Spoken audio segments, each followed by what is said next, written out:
صلی و نسلم علی رسول الکریم اما بعد فاعوذ باللہ من الشیطان الرجیم بسم اللہ الرحمن الرحیم۔ سامعین محترم، ہمارا پچھلا درس نجاست غلیظہ اور اس کے متعلق احکام پر مشتمل تھا، اور آج کا ہمارا درس نجاست خفیفہ اور اس کے متعلق اہم مسائل پر مشتمل ہوگا۔ سامعین محترم، نجاست خفیفہ کا حکم یہ ہے کہ کپڑے اور جسم پر اگر یہ لگ جائے تو اس کی چوتھائی کا حکم لگایا جائے گا۔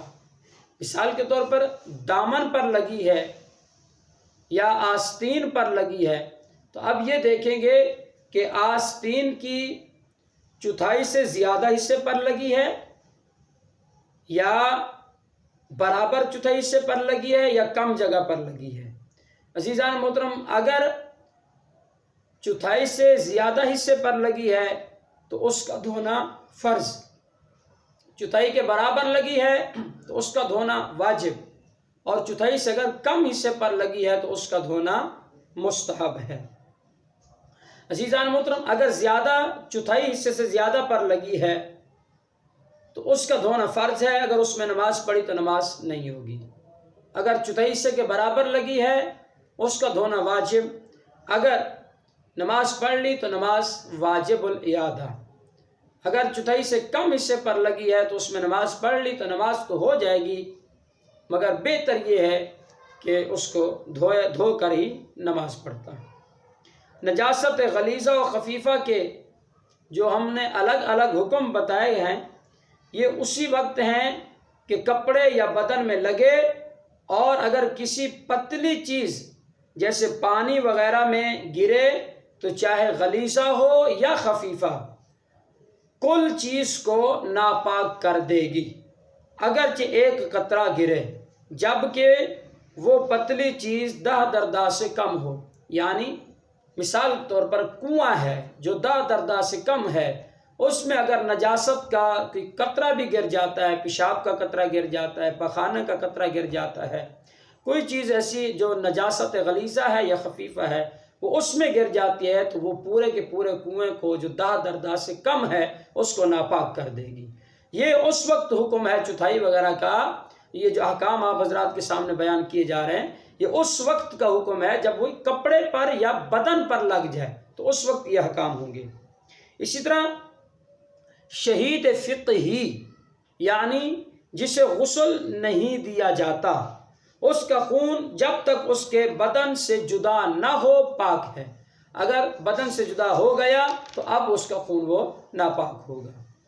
اسی طرح جن جانوروں کا گوشت حلال ہے جیسے گائے، بیل، بکری، بھینس اور اونٹ وغیرہ، تو ان کا پیشاب، نیز گھوڑے کا پیشاب، اور جن پرندوں کا گوشت حرام ہے، خواہ وہ شکاری پرندے ہوں یا نہ ہوں، جیسے کوا، چیل، شکرا، باز، بحری وغیرہ، اور ان کی بیٹ نجاست خفیفہ ہے۔ یہ جتنے جانور بھی آپ حضرات کے سامنے بیان کیے گئے، پرندے پہ بیان کیے گئے، ان سب کی بیٹ جو ہے وہ نجاست خفیفہ ہے۔ جو پرندے حلال ہیں، اونچے اڑتے ہیں، جیسے کبوتر، مینا، مرغابی اور قاز وغیرہ، تو ان کی بیٹ پاک ہے۔ ہر چوپائے کی جگالی کا وہی حکم ہے جو اس کے پاخانہ کا ہے۔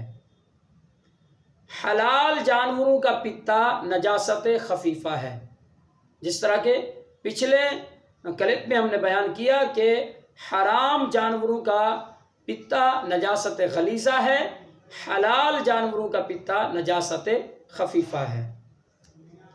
مچھلی اور پانی کے دیگر جانور اور کھٹمل، مچھر کا خون اور خچر اور گدھے کا لعاب یا پسینہ، یہ پاک ہیں۔ پیشاب کی باریک چھینٹیں سوئی کی نوک کے برابر بدن پر یا کپڑے پر پڑ گئیں تو بدن اور کپڑا پاک ہے، کیونکہ وہ ہلکی سی چھینٹیں ہیں جو سوئی کی نوک کے برابر ہیں۔ اگر وہ زیادہ مقدار میں پڑی ہیں کہ جن کی مقدار جو ہے وہ جس طرح احکام بیان کیے گئے، اگر وہ خفیفہ ہیں تو چوتھائی کو لے لیتی ہیں، اگر وہ غلیظہ نجاست ہے تو وہ 1 درہم کی مقدار تک پہنچ جاتی ہے، تو اب یہ حکم نہیں ہوگا، اب وہ گویا کہ کپڑے کو اور بدن کو جو ہے ناپاک کر دے گی۔ گوشت، تلی، کلیجی میں جو خون رہ جائے وہ پاک ہے۔ اگر یہ چیزیں خون میں سن جائیں تو ناپاک ہیں، بغیر دھوئے پاک نہیں ہوں گی۔ اگر نماز پڑھی اور جیب میں ایسی شیشی ہے کہ جس میں شراب یا خون یا پیشاب ہے تو نماز نہیں ہوگی۔ اگر جیب میں انڈا ہے اور اس کی زردی خون میں تبدیل ہو چکی ہے، اس کے ہوتے ہوئے جیب میں وہ نماز ہو جائے گی، اس سے کوئی فرق نہیں پڑتا۔ نجاست خفیفہ چند جگہ لگی ہے اور مجموعہ چوتھائی حصے سے بڑھ جائے تو دھونا فرض ہوگا، برابر ہے تو دھونا واجب ہے، کم ہے تو دھونا سنت ہے۔ نجاست پر سے مکھیاں اڑ کر کپڑے پر بیٹھیں یا جسم پر بیٹھیں تو کپڑا وغیرہ ناپاک نہیں ہوگا۔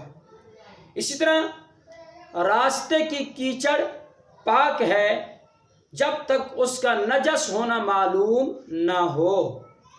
تو اگر کپڑے اور پاؤں وغیرہ پر لگی اور بے دھوئے نماز پڑھ لی تو نماز ہو جائے گی، اس کا دھونا بہتر ہے۔ نماز تو ہو جائے گی، البتہ اس کا دھونا کیا ہے، وہ بہتر ہے۔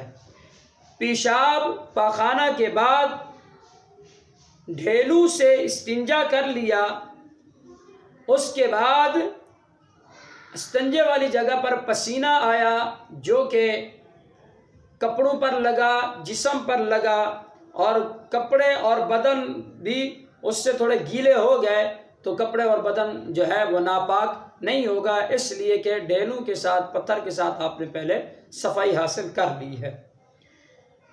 اسی طرح کتا بدن یا کپڑے سے لگ جائے تو یاد رکھیے گا، اگر اس کا جسم تر ہو تو بدن اور کپڑے پاک رہیں گے۔ ہاں، اگر کتے کے جسم پر نجاست لگی ہے یا کتے کا لعاب لگا ہے تو اب کپڑا اور بدن ناپاک ہوگا۔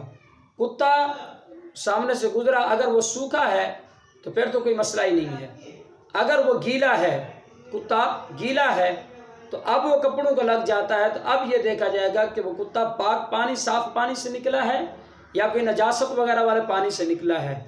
تو اگر وہ صاف ستھرے پانی سے نکلا ہے تب بھی کپڑے وغیرہ کو ناپاک نہیں کرے گا۔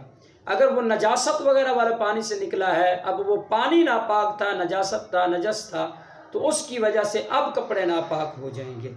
سور کے علاوہ تمام جانوروں کی وہ ہڈی جس پر مردار کی چکنائی نہ لگی ہو، چکنائی وغیرہ نہ لگی ہو، وہ بھی پاک ہے، اور ہر جانور کا بال جو ہیں وہ بھی پاک ہیں، اور دانت بھی پاک ہیں سوائے خنزیر کے، سور کے، کیونکہ یہ نجس العین ہے، لہذا اس کے جسم کا ایک ایک بال بھی ناپاک و پلید ہے۔ عزیزان محترم، نجاست غلیظہ اور نجاست خفیفہ کے احکام آپ حضرات کے سامنے بیان کیے۔ آخر میں یہ بات بتاتا چلوں کہ نجاست غلیظہ اگر درہم کے برابر لگی ہے تو دھونا فرض ہے، درہم سے زیادہ لگی ہے تو دھونا فرض ہے، برابر لگی ہے تو دھونا واجب ہے، کم لگی ہے تو دھونا مستحب ہے۔ اور نجاست خفیفہ اگر جسم پر یا کپڑے پر لگی ہے تو اس کی چوتھائی کا اعتبار کیا جائے گا، اگر چوتھائی حصے سے زیادہ پر لگی ہے تو دھونا فرض، چوتھائی کے برابر لگی ہے تو دھونا واجب، چوتھائی سے کم لگی ہے تو دھونا مستحب ہے۔ عزیزان محترم، یہ چند ایک چیزیں آپ حضرات کے سامنے بیان کی ہیں۔ آپ حضرات سے گزارش ہے کہ اگر ابھی تک آپ نے ہمارے چینل کو سبسکرائب نہیں کیا تو براہ کرم ہمارے چینل کو سبسکرائب کر لیں تاکہ مسائل شرعیہ سے ہم واقفیت حاصل کر سکیں۔ اللہ پاک ہم سب کا حامی و ناصر ہو۔ وآخر دعوانا الحمدللہ رب العالمین۔